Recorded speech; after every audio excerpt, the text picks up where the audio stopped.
Bonjour à tous, jeudi 3 juillet 2014, c'est la deuxième édition de votre journal de l'été. On est ici dans les jardins de la Liberté à Gravelines et voici les titres de votre journal. Le Striemann arrive en force ce week-end au parc des Rives de la présentation de l'événement. Dans ce journal, on partira à la découverte de la course d'orientation Cap au Nord, l'un des seuls sports que l'on peut pratiquer en famille. La plage de Petit-Fort-Philippe, elle, a ouvert sa bibliothèque estivale dans le cadre de Bibestive. Le Hetline de Boom, de son côté, arrive à grands pas. On fait le point dans ce journal sur ce qui vous attend à partir du 17 juillet prochain au parc Galamé de Lonne-Plage.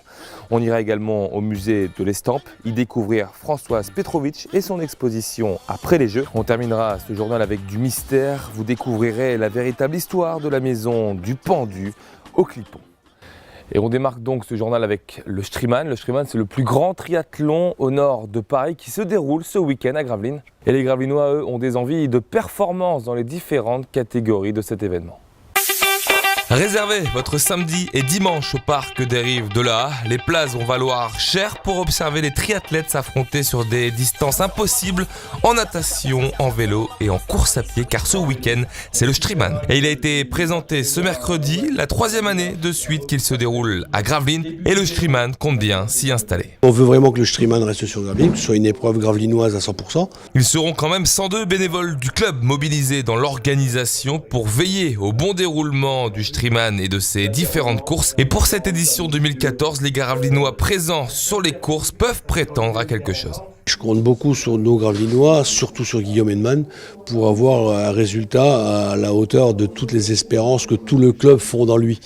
C'est quoi pour vous le résultat Un top 10 au championnat de France en élite. Voilà. Surtout que ce triathlon-là fera office de juge de paix pour les championnats de France. Et Guillaume Hennemann et ses coéquipiers sont sereins avant d'évoluer dans des endroits qu'ils connaissent par cœur. C'est vrai qu'on s'est plutôt bien entraîné, on a partagé plein de bons moments, plein de grosses séances. On court à la maison, on court sur nos terres en fait. Donc on peut avoir notre entourage, le cercle d'amis, on a le club qui est quand même une grande famille. Et voilà, on a le souci de bien faire. Le départ du Half et ses 113 km d'effort sera donné à 9h. Les premières arrivées, elles, sont prévues aux alentours de 16h. Et il y aura des pointures comme Charlotte Morel, Frédéric Limousin de Grande-Synthe ou encore Frédéric Belobre qui avait fait 5e au JO d'Athènes en 2004. Et on reste au parc des Rives de la Haye avec le raid multisport Cap au Nord qui se déroulait le week-end dernier. L'occasion de voir que la course d'orientation est un sport destiné à la pratique familiale. Emmanuel Depecker a pu s'en rendre compte. De la course à pied, du VTT, un parcours du combattant, du canoë, les 30 équipes familles ont eu 3 heures pour enchaîner les différentes épreuves qui leur étaient proposées. Ce raid destiné aux enfants et aux parents favorise la pratique sportive en famille. Ça leur fait participer à faire du vélo, de la course à pied, de l'orientation. Je crois qu'il y a un peu de canoë aussi là, donc ça leur fait faire plein de choses. C'est des petites doses mais ça leur permet de mettre le pied dedans. On s'était jamais essayé au raid et on avait envie de faire un petit truc ensemble qui varie avec multi-activités. On aime bien les défis et quand on peut le faire en famille, c'est encore mieux. Un moment de partage dans l'épreuve et le dépassement de soi pour ces familles. Effectivement, le moment de partager quelque chose ensemble. On prépare et puis voilà, il y a une émulation commune, envie de faire ensemble. À en croire les participants, peu de raids famille existent. C'est un petit peu plus d'organisation. Trouver des épreuves adaptées aux enfants, c'est pas évident. Il est sûr qu'on ne fait pas le même type de programme qu'une version découverte et élite. Donc on les adapte sur des formules un peu plus ou des épreuves un peu plus ludiques. Cette année, on a ajouté du canoë avec la base qui s'y prête très très bien. On a ajouté une formule labyrinthe, une formule parcours du combattant. On a un petit trail aussi où ils vont se balader sur les dunes, un petit run and bike. Donc on essaye vraiment de faire beaucoup d'épreuves très très courtes et qui leur permettent d'enchaîner différentes épreuves. On a également un parcours de biathlon avec un tir laser. 2 autres raids multisports étaient organisés en même temps, un raid découverte et un autre destiné aux élites. Au total, 80 équipes ont bravé les différentes épreuves. Autre moment lié à la famille, c'est la lecture, ça tombe bien. La plage de Petit-Fort-Philippe a ouvert sa bibliothèque de plage. Cette année, elle entre dans le cadre de Bibestive, une opération menée conjointement par le département du Nord et la communauté urbaine de Dunkerque. Il y a foule sur la digue de Petit-Fort-Philippe. Tout le monde est venu découvrir la Bibestive, cette bibliothèque de plein air qui sera ouverte à tous dès demain, vendredi, sur la plage de Petit-Fort-Philippe. L'été, les gens sont beaucoup plus décontractés, ils viennent à la plage pour bénéficier bien entendu de la mer. C'est un moment de pause, un moment de réflexion et Bibestive leur permet de renouer avec la lecture et ça me semble très important. 2000 ouvrages sont à votre disposition, vous pouvez même les emprunter pour terminer vos lectures à la maison. L'opération Bibestive sera également présente dans d'autres communes du Sivom de l'Art. Alors bien sûr, ce ne sera pas à la plage. Par exemple, pour ce qui concerne ma commune, ce sera à la médiathèque municipale. Et pour la commune de Lonne-Plage, vous pourrez en profiter du côté du parc Galamé. Francis Bassemont, lui, a déjà fait ses emplettes dans celle de Petit-Fort-Philippe. Je pense que je vais trouver chaussures à mon pied, surtout que vous le savez, c'est le centenaire de la, malheureusement, de la Première Guerre mondiale. Donc on parle beaucoup de Jean Jaurès, qui a une exposition qui est déclinée donc, à la communauté urbaine de Dunkerque. Et je suis certain qu'il y a des ouvrages qui font référence à cette partie sombre, bien sûr, de l'histoire de notre pays, de l'histoire de France. Bonne lecture alors. Merci beaucoup. On vous propose maintenant dans ce journal de l'été une exposition qui se déroule du côté du musée du dessin et de l'estampe originelle de Gravelines. Son nom après les Jeux de Françoise Petrovic. L'artiste nous ouvre les portes de son monde baigné par l'enfance, le songe et le souvenir. Virginie Hoffman.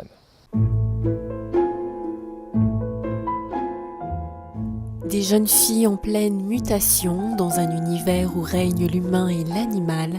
C'est le monde intimiste et mystérieux aux allures d'Alice au pays des merveilles de Françoise Petrovic. Telle l'héroïne du conte de Lewis Carroll, l'artiste s'émerveille à travers le dessin. Un médium qui occupe une place majeure dans sa création, le moteur même de sa démarche artistique.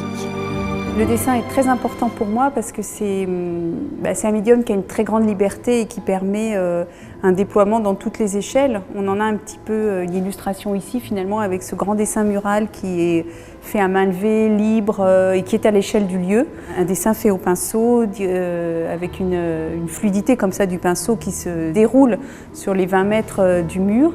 Et puis dans les estampes, c'est un dessin aussi, puisqu'au départ l'estampe c'est quand même dessiné, c'est-à-dire je dessine sur le cuivre, enfin je grave mais c'est un dessin finalement gravé. Et là on est plutôt dans quelque chose de très concentré, de beaucoup plus profond. Puis le dessin c'est comme une écriture de la pensée. Pour la première fois, le dessin mural de l'artiste sert de support pour l'accrochage de ses créations, une extension de son monde onirique baigné de rouge dans lequel le spectateur est invité à pénétrer pour mieux y percer les secrets. J'ai beaucoup de rouge dans ma peinture, c'est un spectre important le rouge, ça peut être le rouge passion, il y a le drame, il y a aussi le côté festif, théâtral, le rouge aux joues, le rouge à lèvres, le vernis à ongles, enfin c'est beaucoup de choses. Après les Jeux présentent pour la première fois plus de 2 décennies de création de Françoise Petrovic, où se mêlent innocence et cruauté, merveilleux et mémoire personnelle.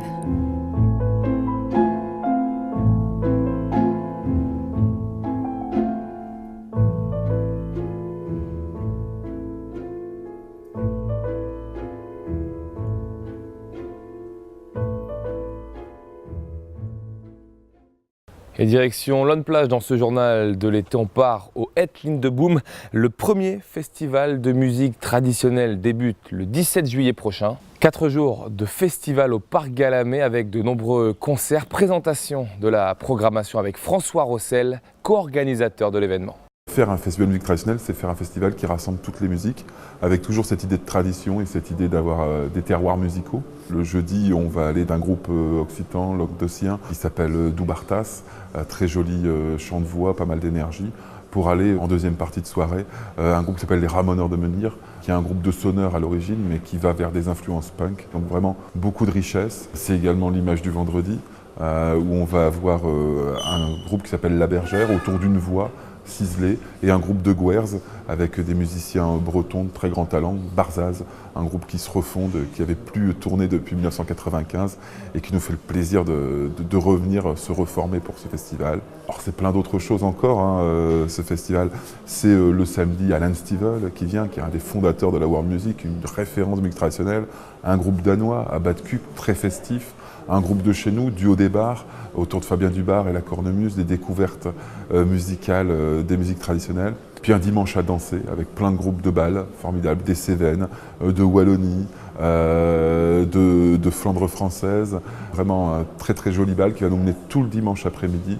Ensuite, pour terminer, un invité musical, mais c'est à l'image de tous ces métissages musicaux qui sont dans les musiques traditionnelles, Sinsemilla qui va finir ce concert. Donc plein de monde qui va venir sur Galamé pour découvrir le festival, découvrir ses musiques, découvrir les animations, découvrir cette vie riche et familiale qui se déroule pendant 4 jours. Donc du 17 au 20 juillet 2014 cette année. Et on termine ce journal de l'été ici au parc de la Liberté de Gravelines avec un mystère, celui qui entoure la maison du pendu. On est allé à la rencontre de Maurice Debergue, Selonnois, a participé à la reconstruction de cette maison après-guerre et il met fin aux mythes et légendes qui l'entourent. Rencontre. Elle est là, au milieu de nulle part. Désormais, elle sert de repère pour les bateaux qui passent au large. Elle, c'est la maison du pendu, un nom donné grâce aux légendes et aux mythes qui circulent depuis des années autour de cet endroit. Maurice Debergue est né au Clipon. Il est l'un des rares à savoir. Personne ne le sait. C'est tout des histoires après la guerre, ça. Mais le passé avant la guerre, personne ne le sait. Alors, c'était une vieille Anglaise qu'il était propriétaire de cette maison.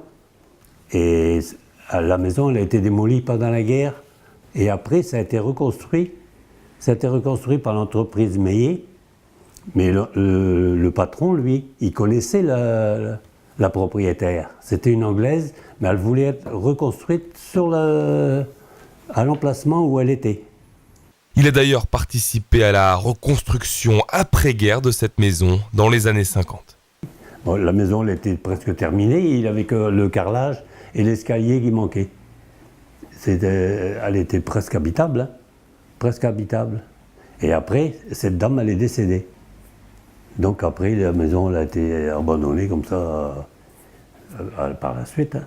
Et quand on lui parle de toutes ces légendes, il balaie tout ça d'un revers de main.